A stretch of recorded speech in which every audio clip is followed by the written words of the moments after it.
This is insanity. They keep doing it. They keep doing it. It's crazy. Guys, it is absolutely crazy what is happening right now. And if you've got no idea what I'm talking about, this right here is a face that everybody should fear. Jokes aside, Grayscale just sent another 12.5 thousand Bitcoin to Coinbase. They did that about an hour ago. This is the hourly chart. And I guess some people were quick to short the news, at least that's what it seems, because the price went down from about 40.1 or so K all the way down to 39.5, a little bit higher depending on the exchange. But what we're noticing is that the effect of the whole Grayscale dumping is actually kind of mellowing out. And I'll show you that for a multitude of reasons. But first, I'll quickly say, a couple of videos are gonna come out over the next couple of days. And I want you guys' full attention and full support. Every time I drop a banger talking about pre-sales or airdrop opportunities, etc., I want you guys to make sure you press that like button because I put a lot of effort into those and I'm not doing it for me, I'm literally doing it for you. The news videos, I really get passionate about. I like to talk about this a lot. When it comes to airdrop stuff, it is so much work that I'm really doing it out of the goodness for you guys to hopefully learn something from. So please make sure that you press the like button whenever you see one of those. I'm gonna be so mad, you'll see. Now, first off, it's interesting to note that Grayscale's volume apparently is down again today. Now, this could be a sign of some exhaustion in the selling. The same thing happens in stocks. The SPY volume goes up with selling, down with peace. We'll see tonight, though. And I'm only reporting on shares out data sent by their admin to Bloomberg, only thing you can 100% trust. Because you can see the value traded every single day that of course only going down to right now having a pretty significant drop from yesterday. But I've been sharing a lot of interesting things here recently. For example, Bitwise just posted an announcement. Today, the Bitwise Bitcoin ETF becomes the first US Bitcoin ETF to publish their Bitcoin addresses of its holdings. Now, anyone can verify BitB's holdings and flows directly to the blockchain. So you can just follow exactly how much money is in there and exactly how the money is flowing. And talking about that, right now, as it stands, Grayscale has what, like 2.5, I think 21 actually billion dollars worth of Bitcoin left. So they still have some selling to go potentially, but you have to understand from the opposite side how quickly the BlackRock and the other ETFs are picking that up. And even though, yes, the outflows from Grayscale are large, we talked about this before with the premiums and why this was a good idea for people to get in earlier. We are right now seeing just how much these other institutions are buying it though and how much is flowing in. And it could also be that they're exiting Grayscale, going into these other ones because the fees are significantly lower on those.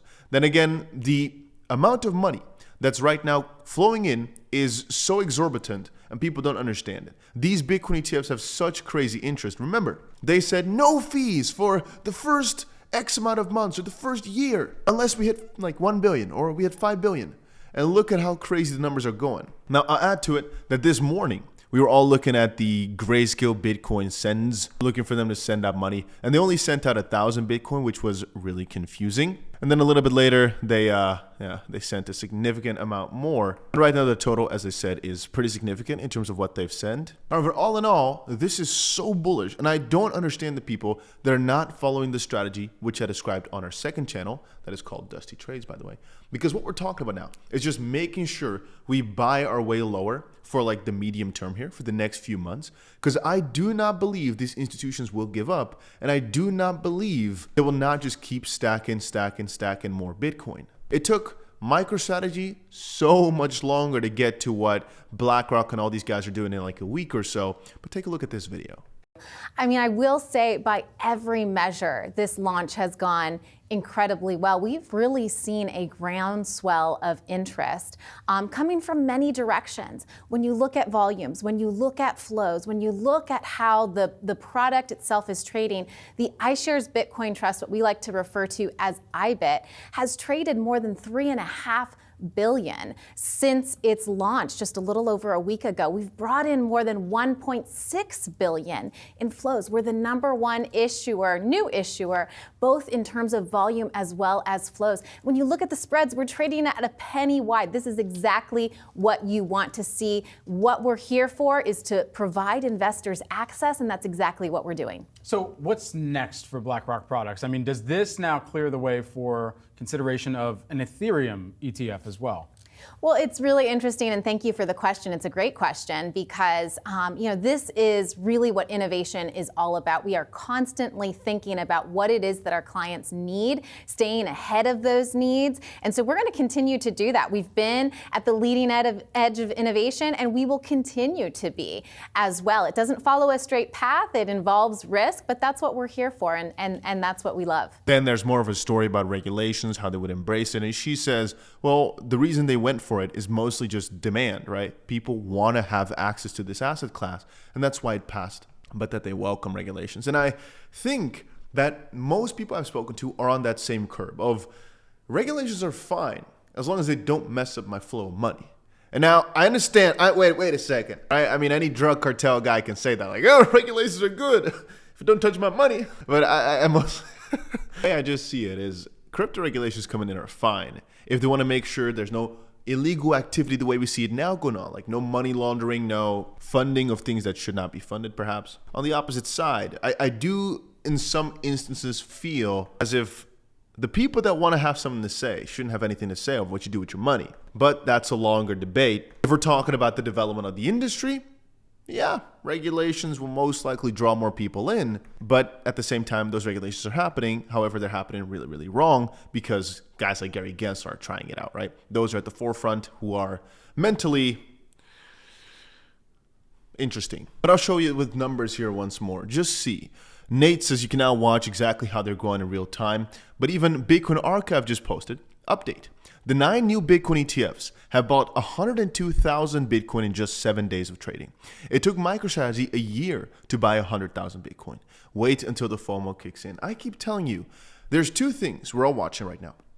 One is the Mt. Gox dump, right? So this whole Mt. Gox dump situation, so a lot of cool stuff to share actually, but let's first talk about this. The Mt. Gox situation is that all these people who lost their Bitcoin about a decade ago at $450 a Bitcoin are getting their unlocks pretty soon. People are fearful that those guys are going to dump hard, but the thing is, they were holding from $450 to $40,000 per Bitcoin. And even though they're only getting 1/5 the value or so of the total Bitcoin holdings they had, first of all, they're probably happy they didn't actually convert it to dollars at that point to pay for legal fees, but they paid in Bitcoin, which is nice. But second of all, if this waiting around now, instead of selling 10 years back, but just this waiting 100x your money, you're probably keen on just either cashing out a little bit and just keeping the rest going because you now have realized, well, look at how much demand there is. When I was into the space 10 years ago, it was so small. Now we have guys like BlackRock trying to actively pick up. I should be happy I have so many freaking coins, but hey, that's the way I see it. But from that perspective, I'm not so afraid of these guys dumping on the market that hard. But that's what a lot of fear is on about right now. I'm more so just watching the literal outflows and the literal sell pressure from the Grayscale Bitcoin ETF. Then again, on an opposite side, I will tell you that people are putting too much pressure on these ETFs. They're a big deal, right? But it's mostly sentiment. The expectation, and that's why I've been predicting it on this channel so accurately, is because these moves are quite obvious. Every single time after ETFs get approved, the price comes down. However, in the wake of the ETF, in the wake of the halving, prices go back up. Right after the halving, prices go up. Again, the zones which is going to hit are pretty obvious. You know exactly. Look at this. Look at the line here. Look at what we drew as the most important line to beat. Look at where it just slammed itself back down. This is exactly the point that I talked about in my video. Why? Because these are very, very obvious points. And I'm not the only one looking at it. I'm no freaking magician that knows everything. We just know what other people, other analysts are looking at and most likely playing on. And that is exactly what's happening right here. Right now, we're playing a little bit of ping pong in the middle here, just like was expected, just like I said in my Dusty Trades video earlier today. And I'll add to that, like we covered yesterday, there's so much fear when it comes to these ETFs. But I think in the most logical sense, oh no, I was pulling this one up. I wanted to show you that also another reason we're bullish, right, is because every single time, a year after the stock market makes an all-time high, the Bitcoin makes an all-time high. And it's just like clockwork every single time. The cycle follows itself. It's so logical. So that's why I'm so bullish. That's why I'm so easily in just telling you guys exactly what's going to happen next, because as of this point, the last year and a bit, we've been too good because it's not hard. If you've been here for a little while, you know that the cycle will generally just repeat itself. There will be some deviances, but the way we're going is pretty obvious. You're obviously a believer in all that.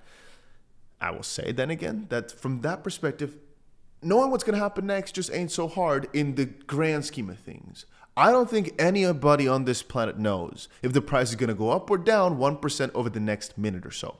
And I don't think that's too important. There are probabilities, and you can try to beat the system there by being right more than you're being wrong. But to know the general trend, to know where we're heading next over the next couple of weeks, to know the most important points to watch out for, to know what's driving the market, it's just not so hard right now. You guys are now all aware. I know it's a little bit of the same of yesterday, but it's so important you have it in your head that right now the decline is seemable. You can all see that the selling pressure is becoming less and less. Yes, they've got tons of Bitcoin. They have tons of it. $21.6 billion. And again, as you can see right here, they sent so much to Coinbase. It's now already multiple hours ago, huh? Oh no, this is from Coinbase to Grayscale, actually. Here were all the Bitcoin outflows. Look at that. Look at how many thousands we're selling or were being sent out. It's crazy, man. But yeah, I don't let it distract me. At the end of the day, you got to know that all of this is being picked up by the other Bitcoin ETF providers. And ultimately, they won't sell all of this. It will find a balance, or the guys that sell here will just keep going into different ETFs because what got them in makes them bullish or seeing an opportunity in this industry. Usually, they're not that quick to leave, especially not in a market as good as the one right now. They most likely just saw a very juicy opportunity with the premiums in Grayscale, wanted to take advantage of that, and right now are trying to balance it out, which is why the market is seeing a little bit of a dip.